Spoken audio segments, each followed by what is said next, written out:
पाठ 3। हज़रत इब्राहीम अलैहिस्सलाम ने जब अपने महबूब हकीकी की तारीफ़ इतने प्यारे अल्फाज से सुनी तो दिल मचल उठा। फरमाया कि ए भाई, ये अल्फाज एक बार और कह देना। उसने कहा कि मुझे इसके बदले में क्या देंगे? आपने फरमाया आधा रेवड़। उसने ये अल्फाज दोबारा कह दिए। आपको इतना मज़ा आया कि बेकरार होकर फरमाया ए भाई, ये अल्फाज एक बार फिर कह दीजिए। उसने कहा अब इसके बदले में मुझे क्या दोगे? तो आपने फरमाया बाकी आधा रेवड़। उसने ये अल्फाज तीसरी बार कह दिए।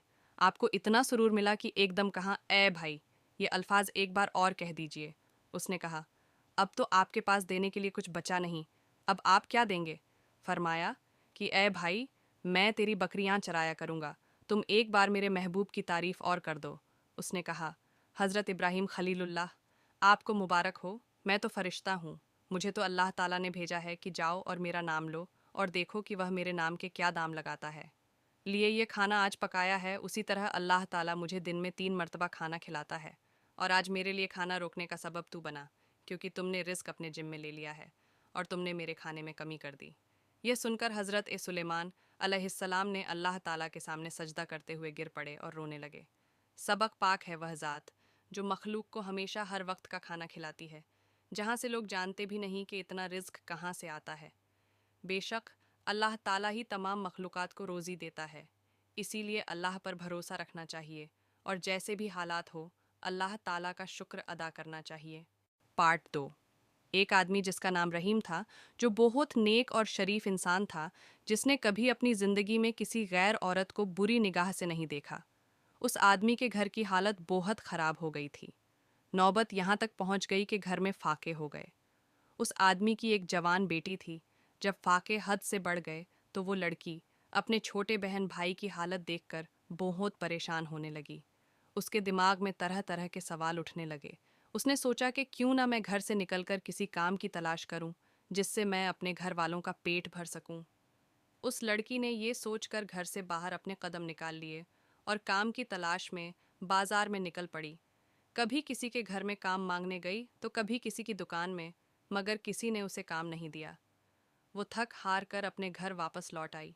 कई दिन तक रोज़ वो ऐसे ही काम की तलाश में घर से बाहर जाती और शाम को थक हार के घर लौट आती। जब कहीं भी उसे कोई काम नहीं मिला तो वो लड़की गलत कदम उठाने पर मजबूर हो गई।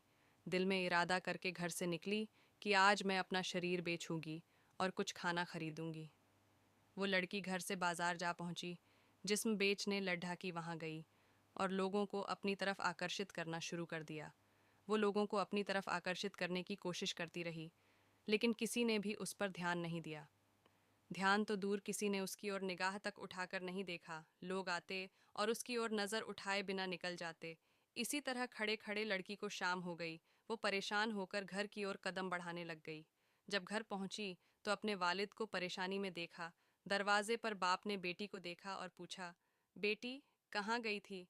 लड़की अपने वालिद की बात सुनकर उनके पैरों में गिरकर रोने लगी और माफ़ी मांगने लगी, और फिर रो रो कर सारा माजरा बयान किया कि अब्बा हुजूर, मुझसे अपने भूख से बिलखते हुए भाई बहन की हालत देखी नहीं गई और मैं मजबूर होकर जिस्म बेचने गई थी, लेकिन एक भी आदमी ने भी मेरी तरफ नज़र तक उठाकर नहीं देखा। पूरी बात सुनने के बाद बाप ने अपनी बेटी से कहा कि बेटा, तुम्हारे बाबा ने आज तक कभी किसी गैर औरत को आंख उठाकर नहीं देखा, तो यह कैसे हो सकता था कि कोई तुम्हें नज़र उठाकर देखता? सबक, इसलिए अपनी गंदी निगाह किसी औरत पर मत डालो, क्योंकि नज़र गर्म बीज होता है, जैसा बोओगे कल को वैसा ही पाओगे। आज आप अपने आप को खबरदार करेंगे तो कल तुम्हारी औलाद भी महफूज रहेगी। सन 1973 ईस्वी की बात है कि एक आदमी इस आजिज से मिलने आया। वह 16 साल से लगातार रोजे रख रहा था। मेरे दोस्त बड्ढे हैरान हुए कि यह 16 साल से लगातार रोजे रख रहा है। मैंने कहा यह काम इतना मुश्किल नहीं है।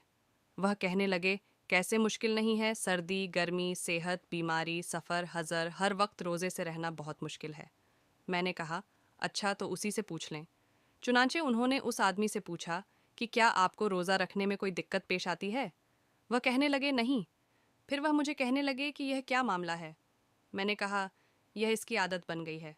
कुछ लोग दिन में 3 दफ़ा खाना खाते हैं और कुछ लोग सुबह व शाम 2 दफ़ा खाते हैं।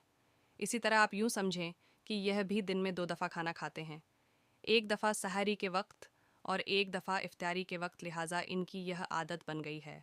मैंने कहा कि उनसे कहें कि आप सौम दाऊदी रखें, यानी एक दिन रोज़ा रखें और दूसरे दिन नागा करें। चुनांचे उन्होंने उनसे पूछा कि क्या आप सौमे दाऊदी रख सकते हैं, तो उन्होंने कहा कि नहीं, मैं ऐसा नहीं कर सकता।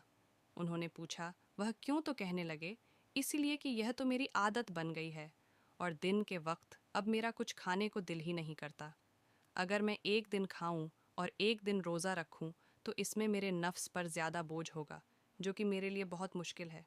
मैंने कहा देखो, यह जो अपनी मर्ज़ी से मुजाहिदा करते हैं वह काम आसान है, लेकिन हदीस में जो तरीका आया है उसके मुताबिक काम करना इसलिए बहुत मुश्किल है। रोज़ा रखिए मगर सुन्नत के मुवाफिक। पार्ट 2। एक आदमी जिसका नाम रहीम था, जो बहुत नेक और शरीफ इंसान था, जिसने कभी अपनी ज़िंदगी में किसी गैर औरत को बुरी निगाह से नहीं देखा। उस आदमी के घर की हालत बहुत ख़राब हो गई थी। नौबत यहाँ तक पहुँच गई कि घर में फाके हो गए। उस आदमी की एक जवान बेटी थी। जब फाके हद से बढ़ गए तो वो लड़की अपने छोटे बहन भाई की हालत देखकर बहुत परेशान होने लगी। उसके दिमाग में तरह तरह के सवाल उठने लगे। उसने सोचा कि क्यों ना मैं घर से निकलकर किसी काम की तलाश करूं, जिससे मैं अपने घर वालों का पेट भर सकूं। उस लड़की ने ये सोचकर घर से बाहर अपने कदम निकाल लिए और काम की